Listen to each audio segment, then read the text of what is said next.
Bonjour tout le monde. Et je voudrais remercier l'université et surtout l'équipe Eralo pour l'organisation du colloque et puis pour tout le travail qu'on ne voit pas quand on est enfin assis, mais pour tout ce long travail minutieux et acharné que je ne manque pas de reconnaître et de saluer. Et donc, je vais vous parler aujourd'hui d'un projet que l'on a mené avec une maîtresse de CP. Donc, le CP, c'est la première année d'apprentissage explicite de la lecture. Les élèves ont 6 ans. Et c'est un projet qu'on a intitulé « Je lis, j'écris le monde » parce que les élèves ont, à travers plusieurs langues, appris à manipuler le code écrit pour devenir lecteur. Enfin, ou presque tous sont devenus lecteurs. Parce que si ça marchait du premier coup, ça serait trop facile là. L'école dans laquelle s'est déroulé le projet et s'est construit le projet est une école que l'on pourrait qualifier de la périphérie, même de l'ultra-périphérie. C'est le quartier de Tindu, pour ceux qui connaissent un peu Nouméa, et l'école, c'est l'école Louise Vergès. Donc c'est un coin de Nouméa qui est réputé être une cité difficile, qui est réputée être océanienne. Quoi qu'il en soit, c'est bien un quartier où il y a beaucoup de logements sociaux, d'habitats à loyer modéré, et presque autant de squats, de l'habitat spontané, où les enfants, donc les parents, mais les enfants, n'ont pas un accès à l'eau courante, certains n'ont pas accès à l'électricité tous les jours, certains n'ont pas accès à de la nourriture en quantité suffisante tous les jours. C'est un quartier qui cumule pas mal de difficultés sociales.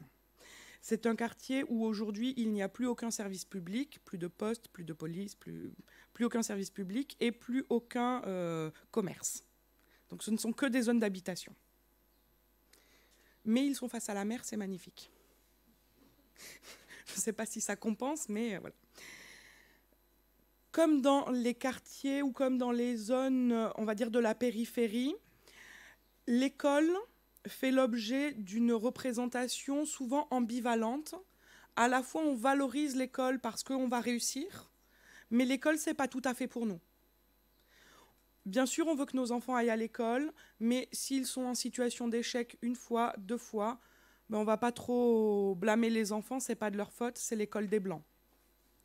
Et ce sont des discours que certains parents tiennent, c'est malgré eux, bien sûr qu'ils souhaitent la réussite de leurs enfants, mais dans leurs attitudes et dans certains discours, ils induisent le fait que ne pas réussir, c'est normal parce qu'on est de Tindu.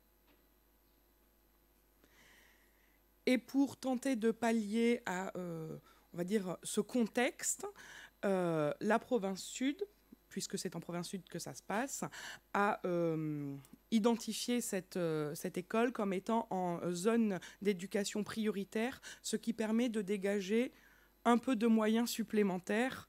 Voilà, pour ceux qui sont dans l'éducation, le un peu, vous aurez compris. C'est pas... Pour ceux qui n'ont jamais mis les pieds à Tindu, voilà à quoi ça ressemble. Hein, c'est de l'habitat postmoderne, on va dire. Beaucoup de cabanes et un quartier qui était en voie de disparition, au sens où les tours devaient être toutes rasées et tout compte fait, elles vont être réhabilitées. Donc à l'école, il y a eu pendant longtemps beaucoup de classes, une douzaine de classes, et là, cette année, il n'y a plus que 4 classes. L'année prochaine, ils vont tomber à 3 classes, puis les années suivantes, ils vont réaugmenter le nombre de classes, puisque les bâtiments sont réhabilités, et on espère qu'il y aura donc des enfants dans les familles qui viendront s'installer dans le quartier. Le contexte, bien sûr, ça n'a pas l'air sympa comme ça, mais je vous promets qu'il se passe plein de choses bien à Tindu quand même. Parmi les choses bien qui se passent, tout le travail de contextualisation fait par les maîtresses et le monsieur le directeur. Il y a le projet éducatif de la Nouvelle-Calédonie, le PANC, qui invite les enseignants à donner une identité calédonienne à l'école et qui invite à reconnaître la diversité culturelle, linguistique, c'est moi qui le rajoute, des élèves qui fréquentent l'école calédonienne. L'école se trouve dans une circonscription où l'inspecteur favorise, alors à défaut d'impulser, parce que l'éveil aux langues, c'est pas son truc apparemment, mais il soutient et il encourage les équipes à monter des projets autour des cultures, et quand les langues sont intégrées, il accueille ça à bras ouverts et il soutient les équipes. Et l'équipe de l'école, il faut, à mon avis, surtout souligner le rôle fédérateur du directeur. Et là, tous les enseignants ou les gens dans l'éducation savent, hein, il y a un effet maître dans la classe, mais il y a un effet directeur dans l'école. Et donc là, monsieur le directeur, ça fait plus de 20 ans qu'il est dans cette école. Il connaît tous les parents de tous les élèves. Quand il y a un élève qui n'est pas là à 8h15, il est capable de descendre dans les squats, chercher et voir ce qui se passe. Il connaît absolument tout le monde et il connaît très bien son équipe. Et donc, il a cette capacité à pouvoir mobiliser les troupes et à bien identifier les besoins des élèves. Et donc... bon, si vous voyez quelques erreurs orthographiques, c'est un travail d'élève, hein, mais... mais voilà, dans cette école, il y a malheureusement, comme dans toutes les écoles des quartiers un peu compliqués ou difficiles, un fort turnover de l'équipe, c'est-à-dire que l'équipe a du mal à se stabiliser. Bon, alors maintenant qu'elle est réduite, qu'elle est vraiment réduite, ça y est, elle est stable, mais pendant qu'il y avait, ou à l'époque où il y avait beaucoup de classes, il y avait un vraiment fort taux de renouvellement de l'équipe, quasiment tous les ans, plus de la moitié des enseignants partaient. Pardon.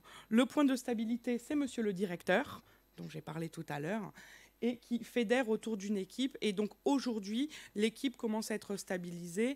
La maîtresse la plus ancienne de l'équipe, elle a commencé sa carrière à Vergès, et ça fait donc maintenant 7 ans qu'elle est dans cette école. Et elle viendra ce soir partager avec nous des projets qu'elle fait voilà, à l'école.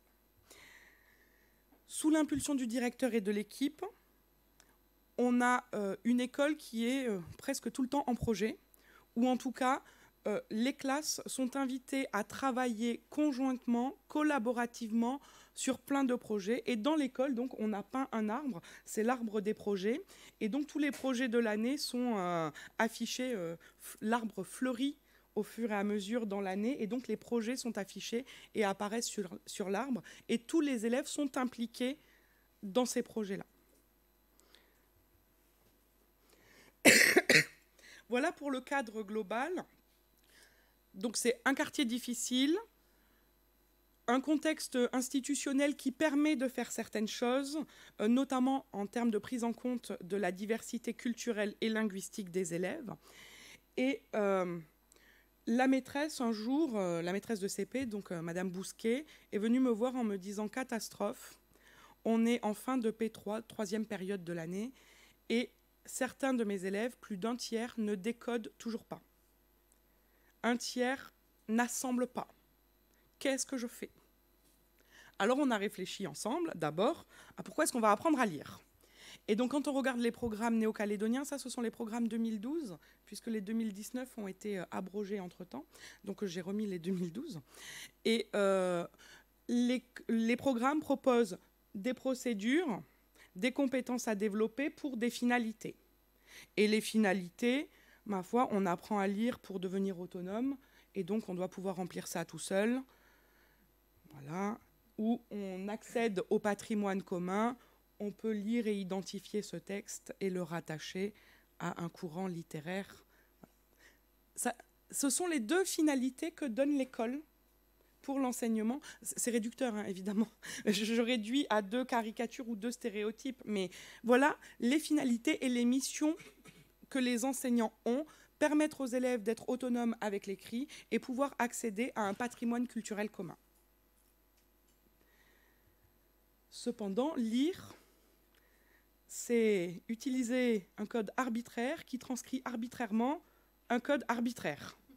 Ça fait beaucoup d'arbitraire, tout ça, mais tout ça pour dire que les tâches liées à la lecture sont des tâches extrêmement complexes et qui demandent une décentration par rapport à la langue et au code qui soit assez importante pour pouvoir traiter quelque chose de symbolique comme du matériau concret. Enfin, voilà, c'est une tâche extrêmement complexe. Et donc, voilà, je voulais vous illustrer la complexité. Et certains modèles proposent de décomposer l'acte de lecture en 13 composantes, donc 13 tâches à isoler, 13 principes que l'on doit mettre en œuvre pour devenir un lecteur qui comprend ce qu'il lit. Quelque chose d'extrêmement complexe. Et si vous me permettez, je vais un peu abréger sur les données théoriques, mais voilà, on sait que les enfants qui n'ont pas encore ancré le mécanisme, qui n'ont pas automatisé l'accès au graphème, ainsi de suite, vont entrer de fait plus difficilement dans la lecture-écriture. Et pourtant, la langue française est une langue qui n'est pas si complexe que ça. D'habitude, tous mes étudiants rient quand je leur dis ça. Mais voilà, c'est une langue qui est, a priori, vous voyez, au bout d'un an d'enseignement explicite de la lecture, un élève moyen lit 82% d'un texte sans erreur. Alors qu'un petit anglophone lit 32% d'un texte sans erreur. Non, mais les maîtresses anglaises sont très bien, et les élèves anglais sont très intelligents aussi. C'est juste que la non-transparence du code fait que l'accès à l'acte de lire est différé ou met plus de temps à se construire. Et donc, ce que nous avons fait, nous, on a, avec maîtresse Vaimiti-Bousquet, on a construit des outils qui reposent sur le principe de l'éveil aux langues pour détailler chacune des micro-tâches et construire des mécanismes ou automatiser les mécanismes sur chacune des micro-tâches. Mais figurez-vous que l'ordinateur a cessé de travailler. Oh, que c'est moche. Ok.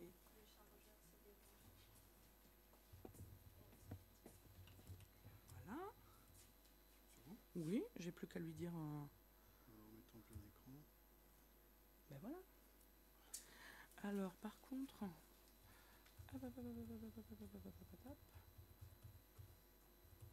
Pardon pour la gestion, les aléas du direct. Hop.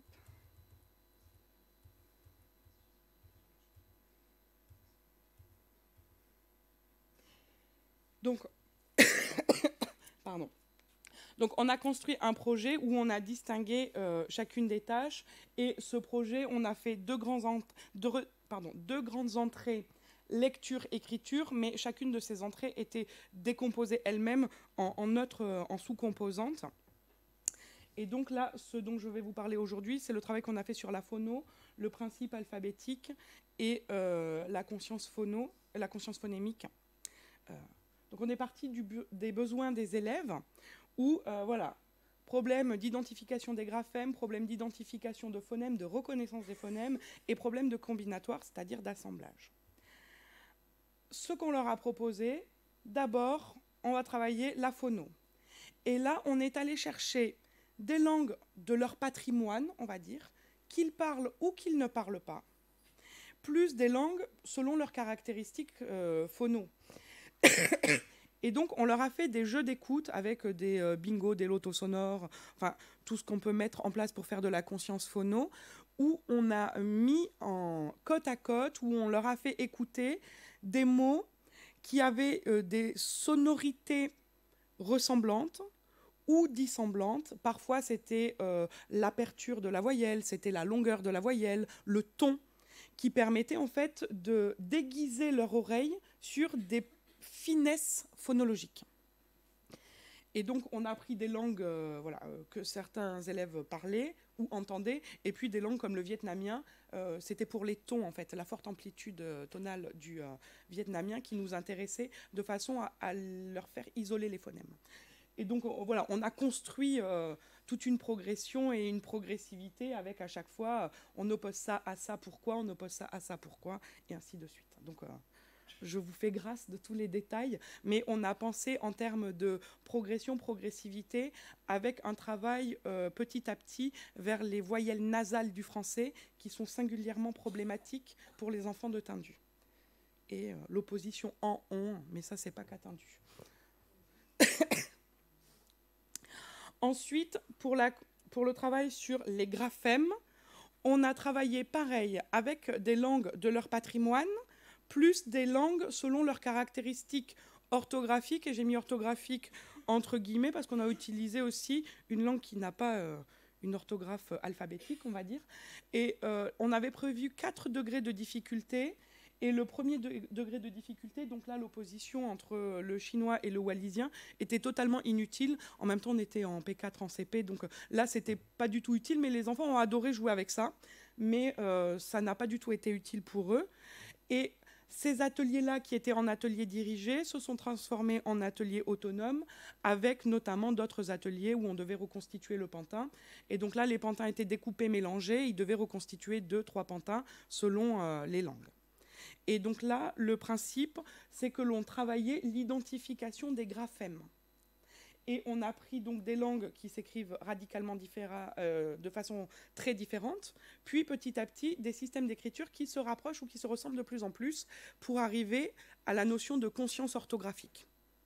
Donc on est parti de langues avec beaucoup de diacritiques qu'on opposait à des langues avec très peu de diacritiques, puis des diacritiques présents en français et plus... Enfin voilà. Et donc petit à petit, on a réduit pour arriver à la conscience orthographique en français.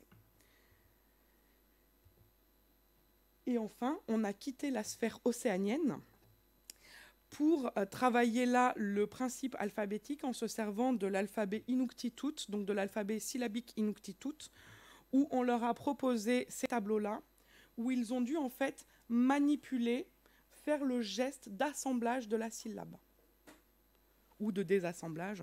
Et donc là, ils avaient des mots à lire, ils ont fait des dictées de mots. Et pour que ça tombe pas comme un cheveu sur la soupe, pendant tout le temps du projet, la maîtresse faisait des lectures offertes ou des lectures partagées. Et il se trouve que j'ai une sœur qui vit dans un pays où on parle l'Inuktitut, et donc elle m'a envoyé des albums bilingues français-inou qui sont restés dans la classe, de façon à ce que les élèves puissent aussi manipuler. Et certains, en fait, sont devenus autonomes dans l'acte d'apprentissage de la lecture, au sens où, ayant le tableau, ils essayaient de décoder les mots qu'ils voyaient dans les albums. Et donc, ils ont développé des propres stratégies. La maîtresse n'avait absolument pas l'objectif de leur apprendre à lire en Inuktitut. Elle voulait juste se servir de cette langue-là pour faire les manipulations. Et les enfants, d'eux-mêmes, sont allés au-delà de ce qu'on escomptait. Je dis les enfants, pas tous. Parce que, voilà. Et on leur a donné d'abord ce tableau-là, qui est une version simplifiée du syllabaire Inuktitut, parce que la version complète est comme ça. Et il y a un des élèves qui finit par dire à sa maîtresse « Mais maîtresse, moi je fais des lettres comme des syllabes », parce qu'en fait il s'est rendu compte que quand il disait en français, une fois qu'il avait écrit une lettre, dans sa tête c'est comme s'il avait écrit la syllabe. Et donc en faisant la manipulation avec le tableau à double entrée, en faisant le chemin dans un sens puis dans l'autre, il finit par dire « Ah mais c'est comme si j'avais écrit ça, mais je dois écrire les deux ». Et donc, c'est par la manipulation qu'il a été capable de verbaliser, ou en tout cas de dire, donc d'avoir une action ensuite sur ces gestes d'apprentissage et ces gestes graphiques. En atelier de dégagement, donc au-delà de ça, les enfants avaient des propositions, là par contre, à partir de leur langue, où on a appris à dire bonjour, merci, au revoir, et à lire les bonjour, merci, au revoir dans leur langue. Et donc, ils avaient des étiquettes à scratcher pour l'atelier dirigé. Puis, en atelier autonome, ils avaient un jeu de 7 familles, et donc, ils avaient le droit de jouer aux 7 familles en plurilingue quand ils avaient le temps libre dans la classe. Si on fait le bilan de tout ce qui a été fait, on avait des élèves qui étaient en difficulté et qui, selon les évaluations en vigueur dans la Circo, étaient classés dans le rouge vif, c'est-à-dire très mauvais. Et à la fin du projet, alors tous n'étaient pas dans le vert, je ne vais pas vous mentir, mais tous avaient quitté la zone rouge. Certains étaient en orange faible, certes, mais tous avaient quitté la zone rouge parce qu'en fin de CP, ils étaient enfin tous entrés dans la combinatoire. C'est ce qui est attendu en fin de CP, hein, je dirais, c'est pas magique, hein, mais il se trouve que voilà, en milieu d'année, début de fin d'année, ils n'y étaient pas. Après le projet, est-ce la maturité, est-ce le projet, est-ce les deux? Il se trouve qu'ils ont tous quitté la zone rouge, selon les... bon. Et comme autre résultat, on a pu noter une vraie appétence au projet que proposait la maîtresse, et donc au projet de lire. C'était plus un truc de blanc, c'était un truc pour nous aussi. Et une des mamans, enfin une des mamies d'un des élèves, un jour, a été étonnée qu'on fasse plein de langues, et donc elle réfléchissait, et son petit-fils était devenu un languiste. Après le projet, là, sur le code, on a embrayé sur un projet autour des émotions pour arriver à une lecture expressive. Donc là, c'était plus trop la question des langues, ou c'était plus les langues qui étaient centrales, mais on est arrivé voilà, à travailler la lecture expressive, la lecture à haute voix. Et avec d'autres élèves, par exemple cette année, l'année dernière, la maîtresse a mené des projets autour des identités plurielles des élèves, et ce qui a permis... J'avance sur les identités plurielles des élèves, mais ce qui a permis, par exemple, à cet élève-ci, qui s'appelle Machache, et qui refusait qu'on l'appelle par son nom. Il voulait qu'on l'appelle André au début. Pourquoi, je ne sais pas. C'est pas son nom français, hein. Il voulait qu'on l'appelle André. Il voulait pas qu'on l'appelle Machache. Et il a fini par nous dire qu'il aimait pas ce prénom. C'était trop... Voilà. Il osait pas nous dire, mais c'était pas assez bien. Après avoir fait plusieurs projets où la maîtresse a valorisé et les identités et les langues, où elle a valorisé leurs aptitudes, depuis le début de cette année, il veut enfin qu'on l'appelle Machache, et il veut qu'on écrive son prénom Machache correctement, c'est-à-dire qu'il ne veut plus qu'on l'appelle Makat ou qu'on écrive Makat, il veut bien qu'on écrive tous les graphèmes comme sa mémé lui dit d'écrire. Alors que jusqu'à maintenant, il refusait systématiquement. Et c'est un exemple, c'est anecdotique. Peut-être que dans les questions, on pourra discuter plus amplement de mesures, hein, mais ça me semblait extrêmement important que, voilà, même si on n'a touché qu'un seul enfant, ou là je vous donne l'exemple d'un seul enfant, un enfant qui n'était pas en difficulté avec lui-même, hein, parce que c'est un gamin qui est très à l'aise, mais un enfant qui a réussi à verbaliser de manière très positive son identité d'enfant, d'élève, moitié lifou, moitié marée, et qui vit ça de manière très harmonieuse, ou en tout cas de manière plus harmonieuse aujourd'hui. Merci beaucoup.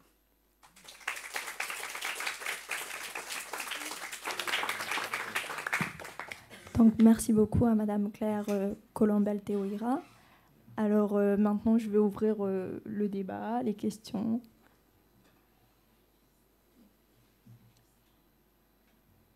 Une première question.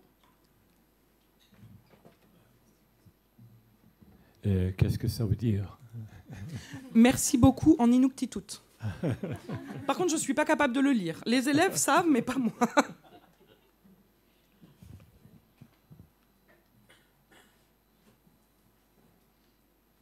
Et l'Inuktitut, c'est une langue inuite parlée au Canada.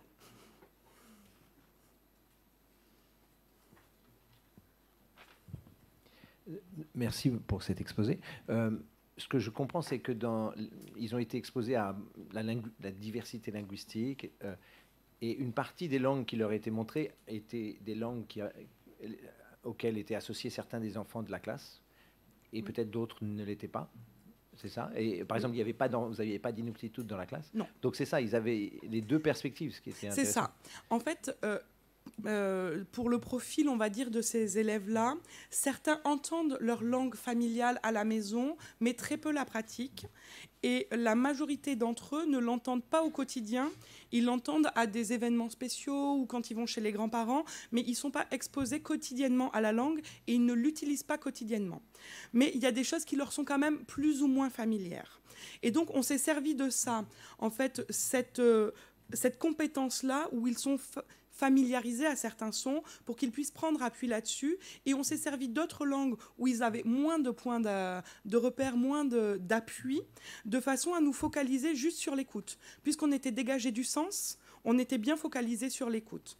Et donc là, ça nous a permis de travailler, comme vous dites, sur les 2 tableaux. En gros, on revalorise notre identité ou nos langues parce qu'elles sont présentes dans la classe, mais d'autres langues ou les langues des copains que je ne comprends pas et que je n'ai jamais entendues me permettent aussi de travailler.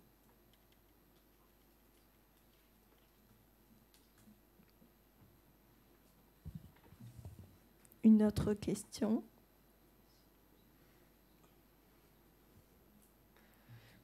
Bonjour et merci.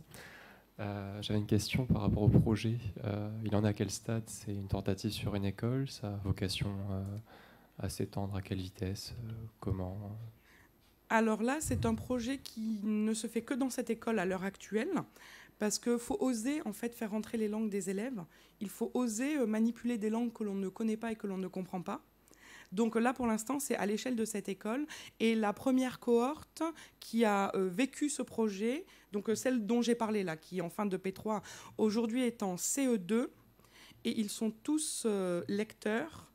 Et il y en a quelques-uns qui sont encore dans le orange, dans les évaluations institutionnelles, mais la majorité d'entre eux sont entrés dans les compétences de lecture-compréhension.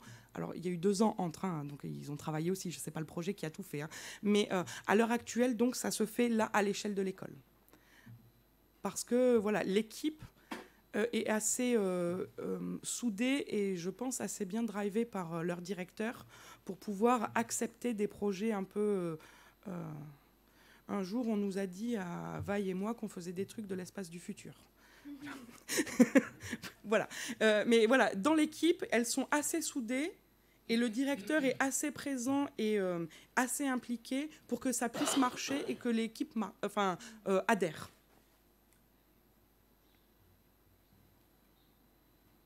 Quelqu'un d'autre? Donc moi, je vais juste rajouter un petit témoignage par rapport au petit qui se faisait appeler André. Moi, j'ai un petit frère qui va avoir 18 ans cette année et à l'inverse, il a un prénom, donc son premier prénom c'est Neil. Et jusqu'à aujourd'hui, il s'est toujours fait appeler par son prénom en langue parce que identitairement, c'est plus important pour lui. Ça lui fait rappeler ses racines et qui il est au fond de lui. Et en tant que métis, c'est très, très important pour nous de se retrouver dans notre milieu social et à l'école. Donc voilà. Donc merci à Madame Claire Colombel. Il y a une question derrière. J'ai peut-être manqué une question derrière. Oui. Je suis désolé, je ne suis pas du tout linguiste. En fait, j'avais une remarque ou une question. Je me suis rendu compte, en fait, je suis natif de Futuna. Je ne sais pas si c'est une chance ou pas. Je maîtrise mieux l'anglais et le français que certains de mes camarades ou de mes cousins ou frères. Et l'année dernière, j'étais avec... j'étais donc en 3e année d'histoire et avec un cousin qui était en BTS. Je me suis rendu compte, que il a eu son BTS, il est très sérieux, mais je me suis rendu compte qu'il avait du mal à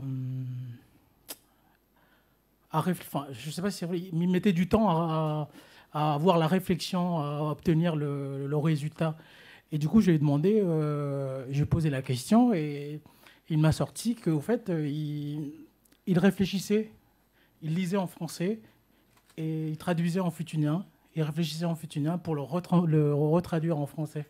Je me suis demandé, au fait, du coup, si je suppose que vous avez déjà des éléments de réponse sur ce genre de problématique, mais est-ce que c'est... Alors là, c'est toute la difficulté de l'éducation bilingue. Et là, moi, ce que j'entends, c'est quand même quelqu'un qui a des compétences bilingues et qui est vraiment bilingue. Là, pour les élèves qu'on a ici, ce n'était pas le cas. Et par exemple, la maîtresse, pour les entraîner à ça, parce qu'ils parlent le français d'ici, enfin français Kaya, français Anou, français Tindu, français tout ce que vous voulez, et elle les entraîne. Elle a ritualisé un moment dans la classe où on fait de la traduction. Mais comment on dit à la maison, comment on va dire à l'école ? Tiens, comment t'aurais dit ça a commencé avec maîtresse, comment on dit, je démarre avec la bande en français de l'école. Et donc, elle a ritualisé ce passage où on met en mots et on essaie de mettre en mots d'abord dans telle variété, puis dans telle autre variété. Ça, c'est pour le travail que j'ai pu observer avec de jeunes enfants. Après, pour de moins jeunes enfants, on va dire, là, c'est toute la question de quelle fonction, quel usage et quel usage quotidien on a des langues. C'est-à-dire, est-ce qu'on se sert systématiquement de telle langue pour faire ceci? Est-ce qu'on se sert systématiquement de telle langue pour faire cela? Ou on va développer en fait un habitus et donc une forme de facilité. Et si on a appris à raisonner en langue, eh bien, il est plus simple pour nous de tout remettre en langue dans notre tête et de raisonner en langue. Après, j'imagine qu'en s'exerçant et qu'en s'obligeant hors situation d'examen et de contrôle ou de concours, hein, mais en s'exerçant, on peut créer un nouvel habitus. Mais une fois que c'est ancré, si on réfléchit dans sa langue une, on sera longtemps plus à l'aise dans sa langue une pour réfléchir. Donc, j'ai une petite main qui s'est levée pour une dernière question. Vous allez tous me taper sur les doigts parce que je vous fais perdre 5 minutes, ok? Mais c'est très intelligent, donc je vais laisser la dernière question se poser. Merci beaucoup, Colline. Merci, Claire, pour cette présentation. Nous sommes en présence dans la salle d'étudiants qui suivent un cours qui s'intitule Sociolinguistique. Et une des questions de la part des étudiants, mais aussi des personnes à qui on présente des approches plurilingues, touche souvent les risques. Donc, j'aimerais savoir ce que ton équipe et toi, vous répondez lorsqu'on émet des craintes, type, surtout qu'il s'agit d'élèves auxquels on va assigner des difficultés scolaires, le risque de surcharge cognitive. Comment vous répondez à ces réserves, voire ces critiques ? Alors souvent, la critique qu'on nous fait, c'est « Non mais ils sont déjà mauvais en français, alors on ne va pas faire d'autres langues, il faut faire plus de français ». Et nous, on les invite à regarder ce que l'on fait et à considérer ça comme mieux du français. Pas plus de français, mais on est sur des compétences langagières, on est sur des compétences méta-langagières où on exerce nos compétences métacognitives sur le langage, pour mieux réfléchir, donc mieux produire en français. Et alors, moi, j'aime pas trop bénéfice, risque, cette terminologie-là, mais souvent, on présente ça comme, oui, c'est un bénéfice pour les élèves, parce que justement, en se dégageant du sens, on travaille une micro-compétence spécifique qui nous permettra de transférer ça au français. Mais c'est vrai qu'on est souvent obligé de faire la démonstration. Enfin, on est tout le temps obligé de faire la démonstration. Donc, la dernière. Alors, juste pour petite précision, vous allez retrouver la sage exposition de Madame Claire Colombel et Madame Fiol ce soir, de 17h à 20h. Donc, préparez, faites mûrir vos questions pour ce soir, en plus de la dernière intervention. Merci, Colline. Non, c'était juste pour faire la transition avec la question de Madame Razafi. Un exemple que je voulais utiliser ce soir, donc je le communique tout de suite.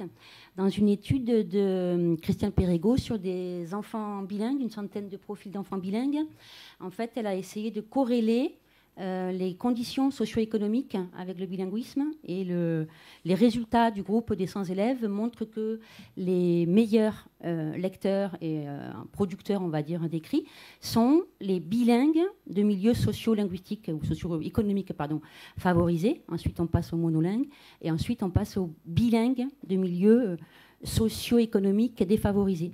Les recherches internationales de ces 30 à 40 dernières années montrent en fait que le développement des compétences, notamment métalinguistiques, la capacité à prendre les langues comme objet de comparaison, d'études, etc. Et l'appétence pour la littératie, donc ce qu'elles font dans ce projet-là, c'est-à-dire donner le goût de lire, sont un indicateur plus fort que les conditions socio-économiques. C'est-à-dire qu'il n'y a pas de déterminisme. On ne dit pas, il n'y a pas ces enfants de tendu, de toute façon, c'est des futurs chômeurs ou je ne sais quoi. Non. L'équipe, là, elle parie sur ça, sur le fait que grâce à l'école, grâce aux activités notamment d'éveil aux langues et l'appétence pour la lecture, on peut faire de tous ces élèves des futurs lecteurs et qui sont aussi fiers d'eux, etc. et heureux de venir tous les matins à l'école. Mais pour aller au-delà, en fait, je n'osais pas vous le dire, mais je vais vous faire un aveu, voilà. Les enfants ont voulu écrire une lettre, parce qu'en fait, dans un des albums qu'on a lus, il était question d'un petit garçon qui reprenait l'école. Là, c'est dans Albin retourne au Nunavik. Donc, c'est un petit garçon qui retourne à l'école. Et donc, les enfants ont voulu écrire au personnage qui allait à l'école parce qu'il était en CP. Et vous voulez écrire, écrivons une lettre. Et donc, ça s'est transformé en projet d'écriture.